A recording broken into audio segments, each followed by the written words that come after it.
Hello friends, welcome to India special. இந்திய பொழுது இனிய பொழுதாக அம்மாவுடன் இணைந்திருப்பது உங்கள் தோழி தென்மொழி. நான் இன்றைக்கி ஒரு ஸ்நாக்ஸ் ரெசிபி தாங்க போட்டிருக்கேன். இது ஹெல்த்தியான ஸ்நாக்ஸ்னு சொல்லலாம். இது குழந்தைங்களுக்கு மட்டும் இல்லை, பெரியவங்களுக்கும் நீங்கள் கொடுக்கலாம். முக்கியமாக டயபெட்டிக் பேஷண்ட்டுக்கும் நீங்கள் கொடுக்கலாங்க. அந்தளவு ஹெல்த்தியான ஸ்நாக்ஸு சிம்பிளாகவே செய்யலாம். ஈவினிங் எப்போவுமே ஒரே மாதிரி சுண்டல் கொடுக்காம ஒரு முறை இந்த மாதிரி ட்ரை பண்ணி பாருங்கள். கண்டிப்பாக விரும்பி சாப்பிடுவாங்க அவங்க கூட. வாங்க வீடியோக்குள்ளே போகலாம். இதுக்கு நான் ஒரு கப் காராமணி எடுத்து வச்சுருக்கேன். இது சிகப்பு கலர் காராமணி.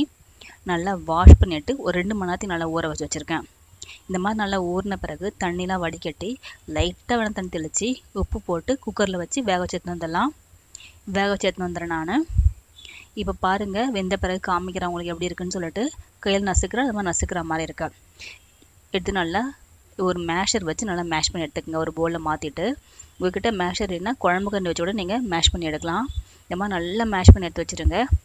இப்போ இது கூடவே சின்ன சின்னதாக கட் பண்ண வெங்காயம், பச்சை மிளகாய் காரத்துக்கு போட்டிருக்கேன். நீங்கள் வேணான்னா ஸ்கிப் பண்ணிடலாம்.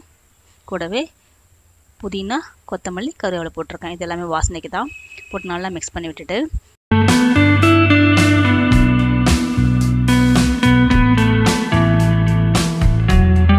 இது கூட மஞ்சத்தூள் 1/4 ஸ்பூன், மிளகாய்த்தூள் 1/2 ஸ்பூன் போட்டிருக்கேன். கரம் மசாலா போட்டிருக்கேன்.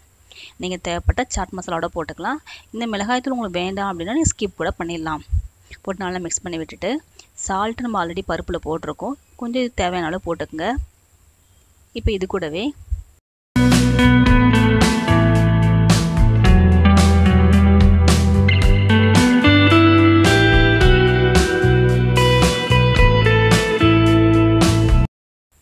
நல்லா மிக்ஸ் பண்ண பிறகு லெமன் பாதி பிழிஞ்சு விட்டுருக்கேன் புளிப்புக்காக. போட்டு நல்லா கிளறி விட்டு மேலே 2 ஸ்பூன் பிரெட் க்ரம்ஸ் போட்டிருக்கேன்.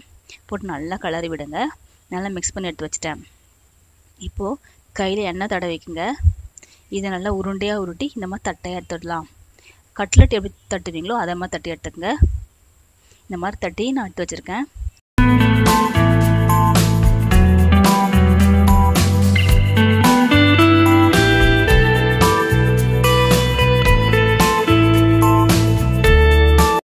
நான் எடுத்த மாவுக்கு எனக்கு ஒரு 6 to 7 கிடச்சிருக்கு. நான் எடுத்த மாவுக்கு எனக்கு இது அப்படியே எடுத்து வச்சுருக்கேன். இப்போ இதை என்ன பண்ண பாருங்கள், இந்த மாதிரி உருட்டின பிறகு பிரெட் க்ரம்ஸில் கொஞ்சம் கோட் பண்ணி எடுத்துருங்க. அப்புறம் நம்மளுக்கு மேலே கிறிஸ்பியாக இருக்கும் சாப்பிட்றதுக்கு. எல்லாத்தையும் இந்த மாதிரி பிரெட் க்ரம்ஸில் கோட் பண்ணி எடுத்து வச்சுருக்கேன். இப்போ ஒரு பேன் வச்சுருக்கேன். பேனில் எண்ணெய் ஊற்றிருக்கேன். எண்ணெய் கம்மியாக ஊற்றினா போதுங்க. நம்ம இது டீப் ஃப்ரை பண்ண போகிறதுல லைட்டாக போட்டு தான் எடுக்க போகிறோம். ஏன்னா எல்லாமே வெந்தது தான் உள்ளே இருக்கிறது. மிளகாய்த்தூளோட வாசனை போனால் போதுமாக இருக்கும் நம்மளுக்கு. இதை போட்டு இந்த மாதிரி திருப்பி போட்டு ஒரு 3 மினிட்ஸ் போட்டு எடுத்துருங்க. மீடியம் ஃப்ளேமில் வச்சு உங்களுக்கு சூப்பரான கட்லெட் ரெடி ஆகிடுச்சு. இதை குழந்தைங்களுக்கு மட்டும் இல்லைங்க, பெரியவங்களுக்கு நீங்கள் கொடுக்கலாம். குழந்தைங்க ஸ்கூல்லேருந்து வரும்போது இந்த மாதிரி செஞ்சு கொடுங்க. இது தொட்டுக்க நீங்கள் தேவைப்பட்ட சட்னி அரைச்சிக்கலாம். இல்லை அப்படின்னா நம்ம சாஸ் வச்சு கொடுங்க, குழந்தைங்க விரும்பி சாப்பிடுவாங்க. இது ரொம்ப ஹெல்த்தியான ஸ்நாக்ஸ், ஹை ப்ரோட்டீன் ஸ்நாக்ஸ்னு சொல்லலாம். சூப்பரான ஸ்நாக்ஸ் தான். நீங்கள் கண்டிப்பாக ட்ரை பண்ணி பாருங்கள். இந்த வீடியோ உங்களுக்கு பிடிச்சிருந்தா லைக் பண்ணுங்கள், ஷேர் பண்ணுங்கள், சப்ஸ்கிரைப் பண்ணுங்கள். மறக்காம பக்கத்தில் இருக்க பெல் ஐகானை ப்ரெஸ் பண்ணுங்கள். உங்கள் ஃபேமிலிக்கும் ஃப்ரெண்ட்ஸுக்கும் ஷேர் பண்ணுங்கள். தேங்க்யூ.